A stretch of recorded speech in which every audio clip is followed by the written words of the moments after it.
प्रभू येशू ख्रिस्ताच्या मधुर नावात आपणास सलाम. उपासना कार्यक्रमामध्ये आपले हार्दिक स्वागत. प्रियांनो, आज आपण येशूचा मृत्यू आणि त्यावेळी घडलेल्या घटना तसेच येशूचे पुनरुत्थान व त्याने दिलेले दर्शन याचा अभ्यास करणार आहोत. आज आपण लूक शुभवर्तमानाचे अध्ययन संपवणार आहोत. तर मग चला प्रियांनो, आपण आपल्या अध्ययनाची सुरुवात करूया. श्रोत्यांनो, लूक शुभवर्तमान ह्याच्या 23व्या अध्यायाच्या 33 वचनांपर्यंत आम्ही अध्ययन संपवलेले आहे. 34वं वचन सांगतं, 23वा अध्याय 34वे वचन. तेव्हा येशू म्हणाला, हे बापा, त्यांना क्षमा कर, कारण ते काय करीतात हे त्यांना समजत नाही. नंतर त्याची वस्त्रे आपसात वाटून घेण्यासाठी त्यांनी चिठ्ठ्या टाकल्या. प्रभू येशूने जे लोक त्याला वधस्तंभावर खिळत होते त्यांना परमेश्वराने क्षमा करावी म्हणून मागणी केली. जर श्रोत्यांनो त्याने असे केले नसते तर हा जनसमुदाय कधीही न क्षमा केल्या जाणाऱ्या पापाच्या अर्थात देवाच्या पुत्राला मारण्याच्या दोषामुळे दंडित झाला असता. 35वं वचन सांगतं, लोक पाहत उभे होते. अधिकारीही नाकमुरडीत म्हणाले, त्याने दुसऱ्यांना वाचविले. जर तो देवाचा ख्रिस्त त्याचा निवडलेला असला तर त्याने स्वतःच वाचवावे. जर येशू वधस्तंभावरून खाली उतरला असता तर तो कधीच ख्रिस्त ठरला नसता. त्याच्या मृत्यूविषयी सांगणाऱ्या यशायाच्या 53 अध्यायाला तो कधीच पूर्ण करू शकला नसता.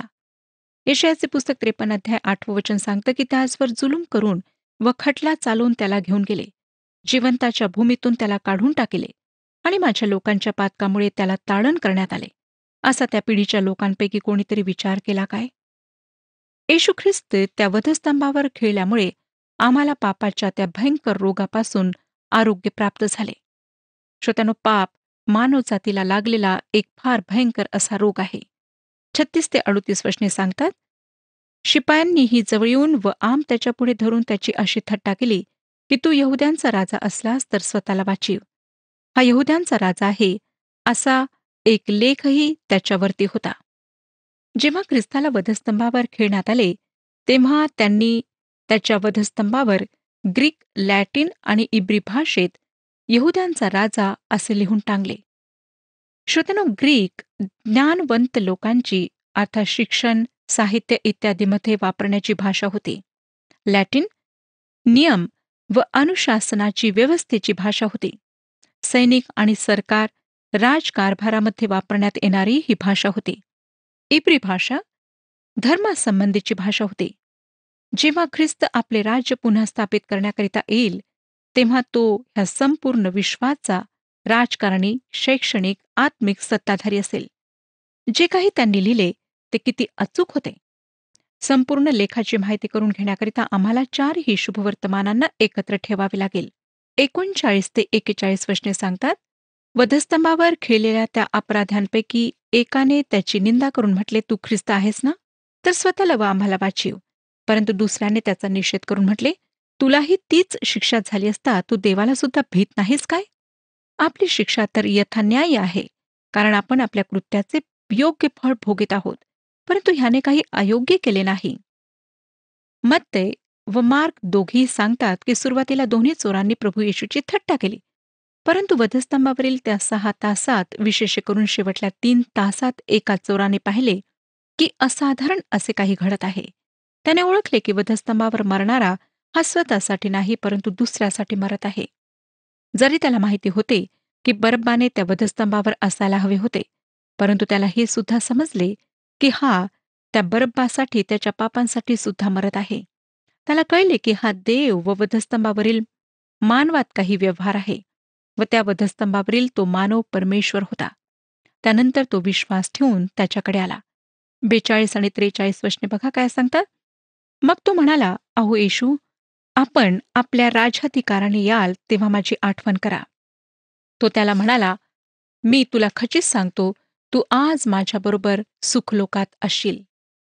श्रोत्यांनो, त्याच दिवशी हा चोर, जो रोमी कायद्याप्रमाणे जिवंत राहण्याच्या लायकीचा नव्हता, प्रभूच्या सहवासात गेला.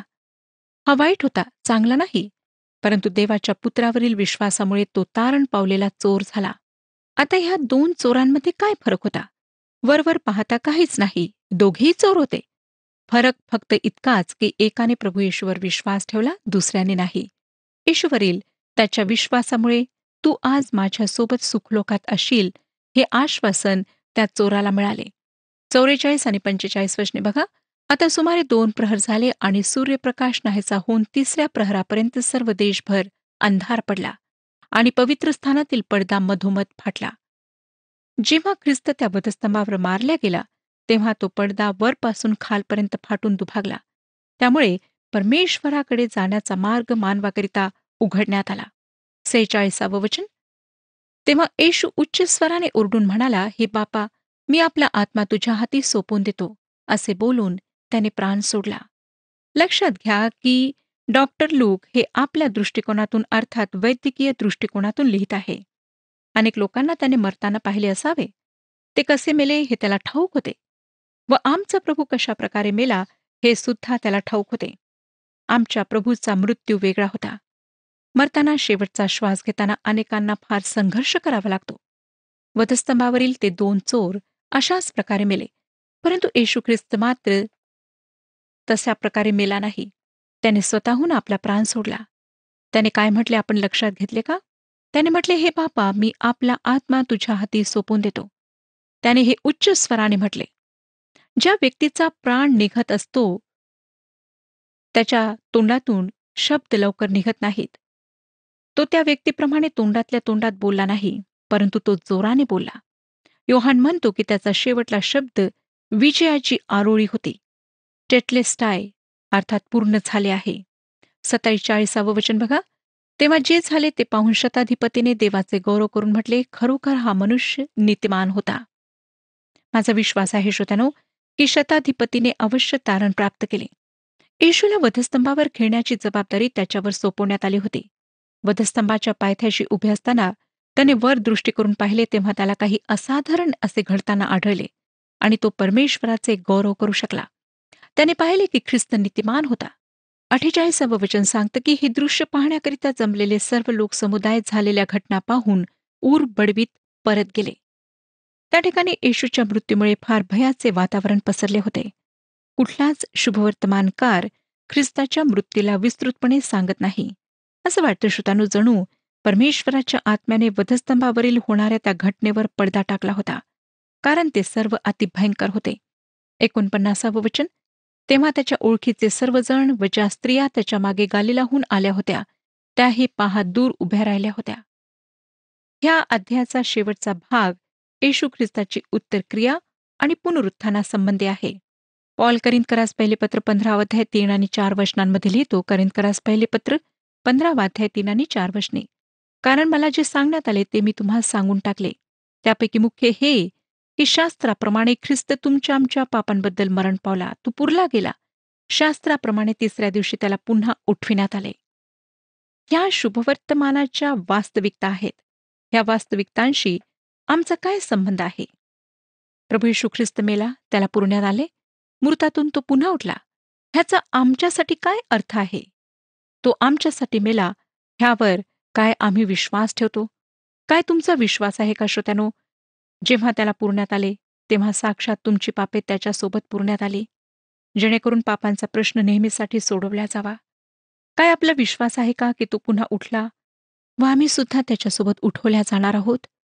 यावर विश्वास ठेवण्याद्वारे परमेश्वर आम्हाला येशूमध्ये ठेवतो व तो आम्हाला ख्रिस्तात पाहतो. त्याचे नीतिमत्व आमचे नीतिमत्व बनते. 50 वचन बघा. यहुद्यांच्या अरिमथाई नगरातला योसेफ नावाचा एक मनुष्य होता. तो न्यायसभेचा सदस्य असून सज्जन व धार्मिक होता. अर्थातच हा योसेफ फार प्रतिष्ठित होता. तो न्यायसभेचा सदस्य होता. जेव्हा त्याने ख्रिस्तासाठी निर्णय घेतला, तो एकटा त्या निर्णयात उभा राहिला. 51 वचन. त्याने त्यांच्या विचाराला व कृत्याला संमती दिली नव्हती व तो देवाच्या राज्याची प्रतीक्षा करीत होता.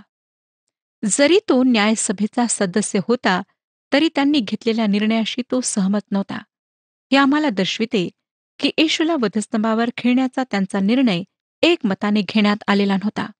जे दोघे गुप्त रीतीने ख्रिस्ताचे शिष्य बनले होते, ते दोघे उघडपणे आता पुढे आलेत व जे उघडपणे त्याचे शिष्य म्हणून नावाजलेले होते, ते लपून बसले होते.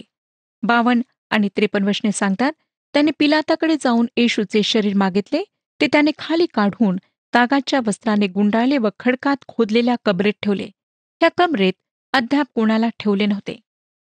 योसेफ येशूचे शरीर मागतो. ती कबर आता कुठे आहे माहिती नाही, कारण इसवी 70 मध्ये टायटसने येरुशलेमला उद्ध्वस्त केले होते. परंतु एका बागेतल्या कबरेला येशूची कबर म्हणून दाखविण्यात येते आणि काही लोक त्या कबरेची उपासना पूजा करतात. श्रोत्यानो, ती कबर महत्वाची नाही, परंतु उद्धार करता तारणारा प्रभू येशू ख्रिस्त महत्वाचा आहे, जो आज परमेश्वराच्या उजवीकडे विराजमान आहे. 54 आणि 55 वचने बघा. तो तयारी करण्याचा दिवस होता आणि शब्बात सुरू होणार होता.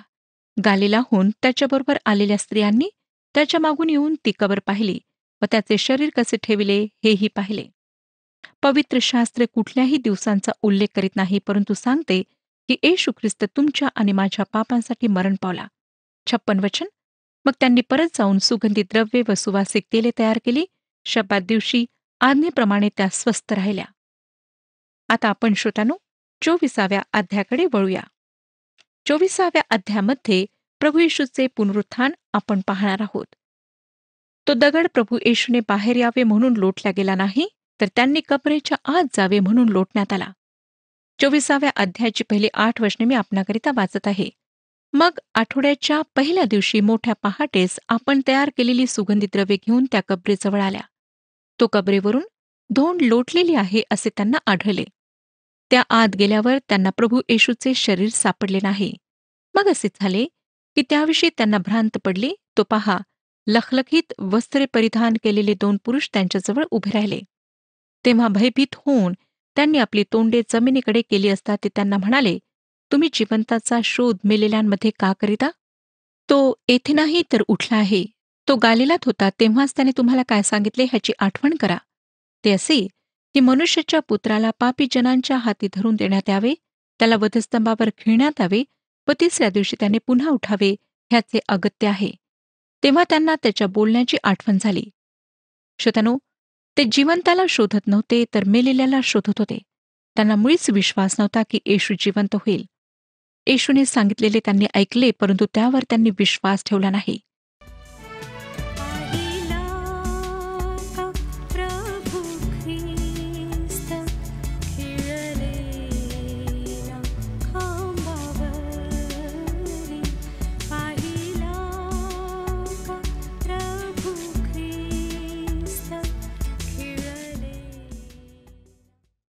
नऊ आणि 10 वचने आम्हाला सांगतात, आणि कबरीपासून परत येऊन त्यांनी 11 प्रेषितांना व बाकीच्या सर्वांना हे सगळे वर्तमान सांगितले.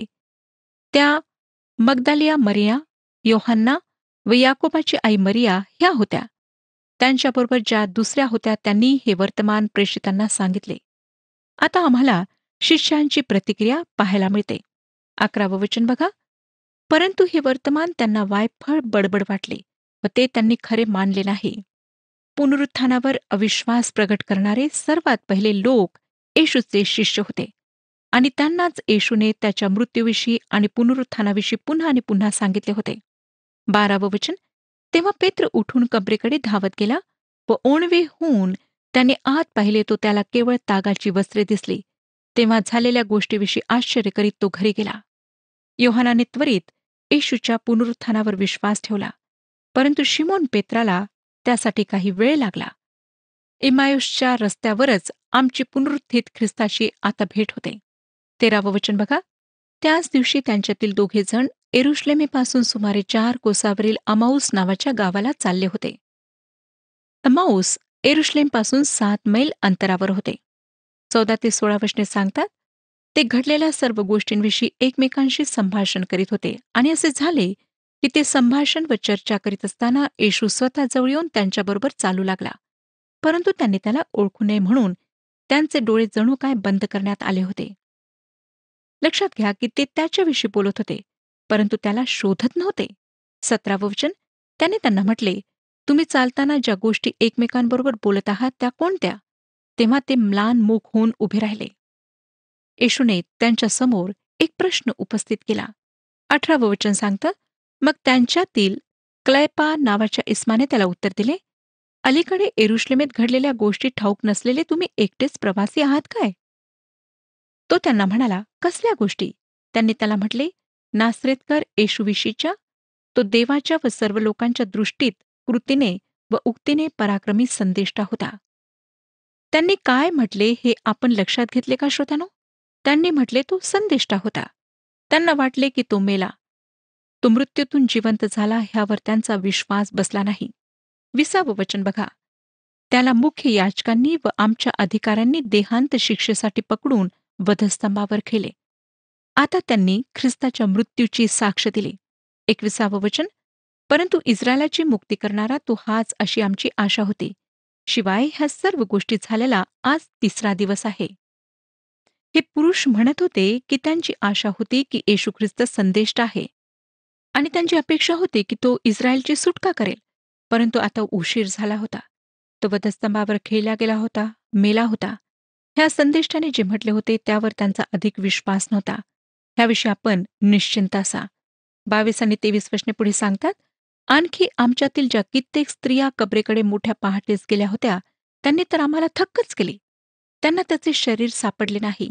तेव्हा त्यांनी येऊन म्हटले की आम्हाला देवदूतांचे दर्शन झाले व देवदूतांनी सांगितले की तो जिवंत आहे.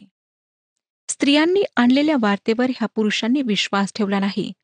कबर खाली आहे ह्यावर त्यांनी विश्वास ठेवला नाही. पुनरुत्थानावर किती अविश्वास होता हे आपण ह्या ठिकाणी पाहू शकता. परंतु ह्या 2 पुरुषांच्या विचारांवर थोडा प्रकाश पडतो व एक आशेचा किरण दिसतो. 24 वचन. मग आमच्याबरोबर जे होते त्यापैकी कित्येक कबरेकडे गेले आणि त्या स्त्रियांनी सांगितल्याप्रमाणे त्यांना आढळले, पण त्यांना तो दिसला नाही. काय घडले हे त्यांना माहीत नव्हते, परंतु शरीर मात्र काढून नेण्यात आले होते. काय घडले ह्याचे स्पष्टीकरण देण्यास ते तयार नव्हते, परंतु वास्तविकता तशीच राहिली की कोणीच प्रभूला पाहिले नाही. 25 वचन.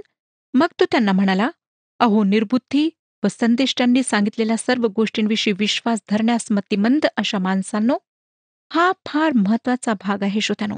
प्रभू आपल्या पुनरुत्थानाविषयी बोलताना त्याची पुष्टी करण्याकरिता आपल्या हातावरील खिळ्यांचे व्रण दाखवित नाही. खिळ्यांच्या व्रणापेक्षा तो पवित्र वचन सांगत आहे.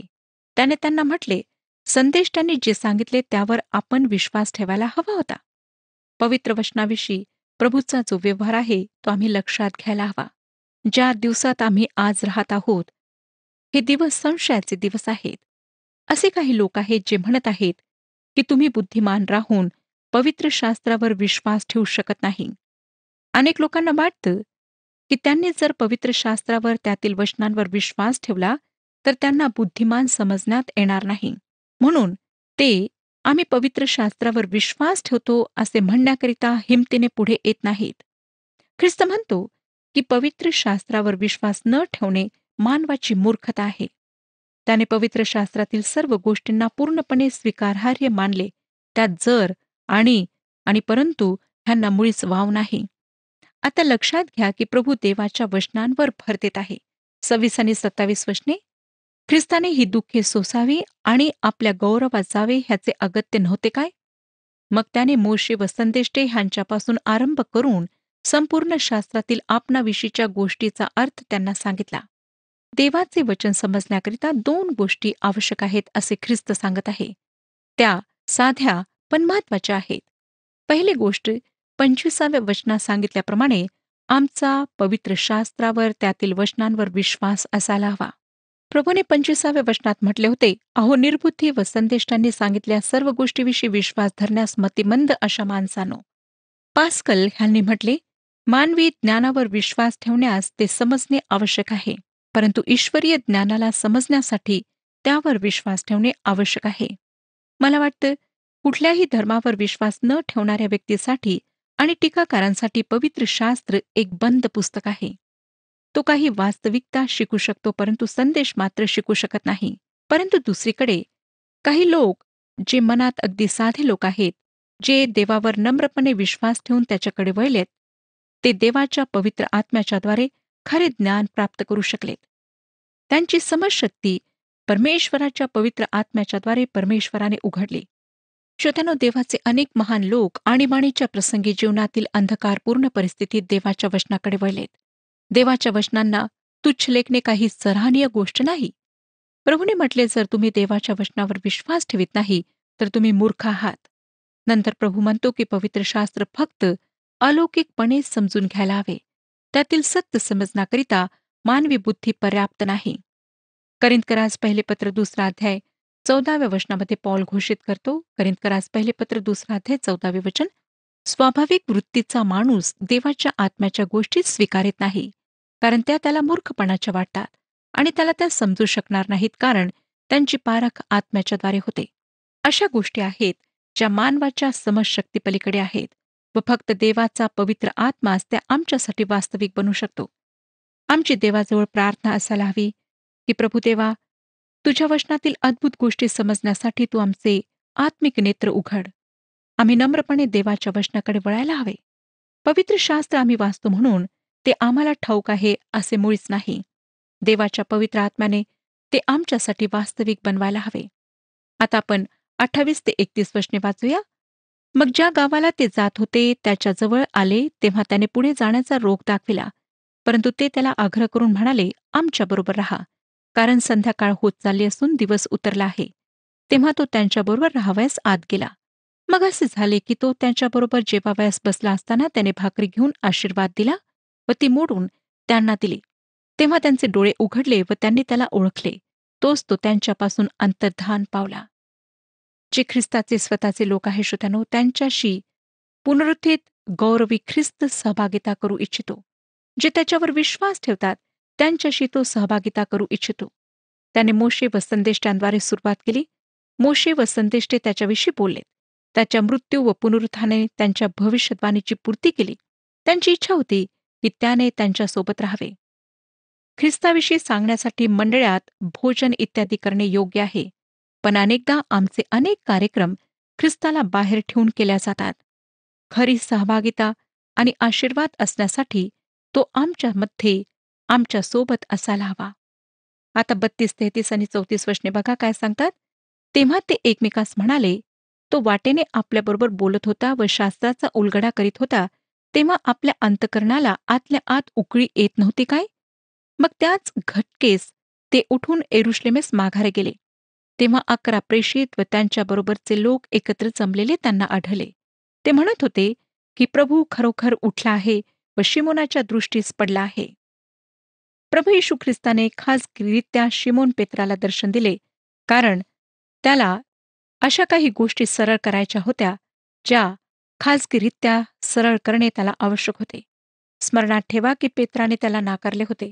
पेत्र व प्रभूमध्ये सहभागितेची पुनर्स्थापना, वैयक्तिक आणि खासगी लेनदेन इत्यादी आवश्यक होते. 35 ते 37 वचने बघा. मग त्यांनी वाटेतल्या घटना आणि त्याने भाकर मोडिली तेव्हा आपण त्याला कसे ओळखले हे निवेदन केले. ते ह्या गोष्टी सांगत असता तो स्वतः त्यांच्यामध्ये उभा राहिला व त्यांना म्हणाला, तुम्हाला शांती असो. पण ते घाबरून भयभीत झाले आणि आपण भूत पाहत आहोत असे त्यांना वाटले. जर आम्ही तेथे असतो ना श्रोत्यांनो, तर आमची प्रतिक्रिया सुद्धा अशीच असती. 38 आणि 39 वचने. त्याने त्यांना म्हटले, तुम्ही का घाबरला व तुमच्या मनात तर्कवितर्क का उद्भवतात? माझे हात व माझे पाय पहा, मीच तो आहे. मला चाचपून पहा. जसे मला हाडमास असलेले पाहता तसे भूताला नसते. मी ह्यावर अधिक भर देऊ इच्छित नाही. परंतु श्रोत्यांनो, आमच्या प्रभूचे गौरवी शरीर मांस व हाडे होते, मांस व रक्त नाही. त्याचे रक्त त्या वधस्तंभावर तुमच्या आणि माझ्याकरिता सांडल्या गेले होते. 40 ते 43 वचने बघा. असे बोलून त्याने त्यांना आपले हातपाय दाखविले. मग आनंदामुळे त्यांना ते खरे न वाटून ते आश्चर्य करीत असतात त्याने त्यांना म्हटले, येथे तुम्हाजवळ खाण्यास काही आहे काय? मग त्यांनी त्याला भाजलेल्या माशाचा तुकडा दिला. तो घेऊन त्याने त्यांच्या देखत खाल्ला. हे फार महत्वाचे आहे व लूक ते आम्हाला सांगतो. आमचा प्रभू संपूर्ण मानव होता. ह्याचे प्रमाण म्हणजे तो भोजन करू शकला. 43 आणि 45 वचने सांगतात. मग तो त्यांना म्हणाला, मी तुमच्याबरोबर असताना तुम्हाला सांगितलेली माझी वचने हीच आहेत की मोशेचे नियमशास्त्र, संदेष्टे व स्तोत्रे ह्यात माझ्याविषयी जे लिहिलेले आहे ते सर्व पूर्ण होणे अवश्य आहे. तेव्हा त्यांना शास्त्र समजावे म्हणून त्याने त्यांचे मन उघडले. देवाचे वचन समजण्यासाठी आम्हाला देवाच्या आत्म्याने आमचे मन व अंतकरण उघडण्याची गरज आहे. फक्त देवाच्या आत्म्याच्याद्वारेच आम्ही देवाच्या वचनाचे अध्ययन करू शकतो आणि ते अध्ययन तोच आमच्यासाठी वास्तविक बनवू शकतो. 46 आणि 47 वचने. आणि त्याने त्यांना म्हटले, असे लिहिले आहे की ख्रिस्ताने दुःख सोसावे, तिसऱ्या दिवशी मेलेल्यातून उठावे आणि येरुशलेमेपासून आरंभ करून सर्व राष्ट्रांना त्याच्या नावाने पश्चाताप व पाप क्षमा घोषित करण्यात यावी. होय श्रोत्यानो, हे शुभवर्तमान संपूर्ण जगात पोहोचायला हवे. 48 आणि 49 वचने बघा. तुम्ही या गोष्टीचे साक्षी आहात. पहा, माझ्या पित्याने देऊ केलेली देणगी मी तुम्हाकडे पाठवितो. तुम्ही स्वर्गीय सामर्थ्याने युक्त व्हाल तोपर्यंत ह्या शहरात राहा. लोकांनी संपूर्ण जगाला सुवार्ता सांगावी ही त्याची पद्धती होती व तो संदेश होता. तो मेला, मृत्यूतून पुन्हा उठला आणि त्याच्यावर विश्वास ठेवण्याद्वारे पाप्यांना मुक्ती मिळते. हा संदेश जगात सगळीकडे देणारे सामर्थ्य पवित्र आत्मा आहे. 50 आणि 51 वचने. नंतर त्याने त्यांना बेथानीपर्यंत बाहेर नेले आणि हात वर करून त्यांना आशीर्वाद दिला. मग असे झाले की तो त्यांना आशीर्वाद देत असताना त्यांच्यापासून वेगळा झाला आणि वर स्वर्गात गेला. शेवटच्या वेळी शिष्यांनी प्रभूला पाहिले तेव्हा तो त्यांना आशीर्वाद देत होता. तो जेव्हा पुन्हा येईल तेव्हा तो न्यायाधीशाच्या रूपात येणार आहे. मंडळीसाठी नाही, तो मंडळीसाठी आशीर्वाद म्हणूनच येणार आहे. आम्हाला मोठ्या आनंदाने त्याच्या पुन्हा येण्याची प्रतीक्षा करायची आहे. 52 आणि 53 वचने बघा. तेव्हा ते त्याला नमन करून मोठ्या आनंदाने येरुशलेमेस परत गेले आणि ते मंदिरात देवाचा धन्यवाद सतत करीत राहिले. श्रोत्यानो, ही लुकरू शुभवर्तमानाची साक्ष आहे.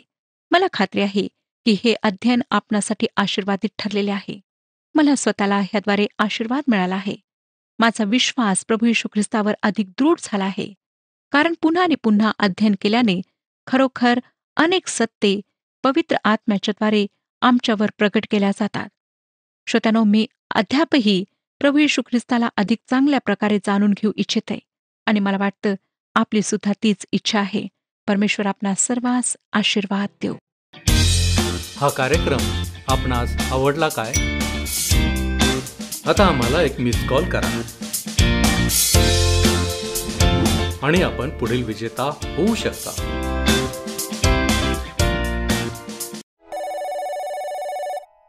प्रियानो, आज आपण लुकरूत शुभवर्तमानाचे अध्ययन संपविले आहे. उद्यापासून आपण जुन्या करारातील गणना या पुस्तकाचे अध्ययन सुरू करणार आहोत. वेळ कमी असल्याने आज आपण येथेच थांबत आहोत. आपण प्रार्थना करू. आमच्यावरती प्रीती करणाऱ्या आमच्या महान प्रेमळ परमेश्वरा, धन्यवाद देतो, तुझी स्तुती करतो, तुला गौरव देतो.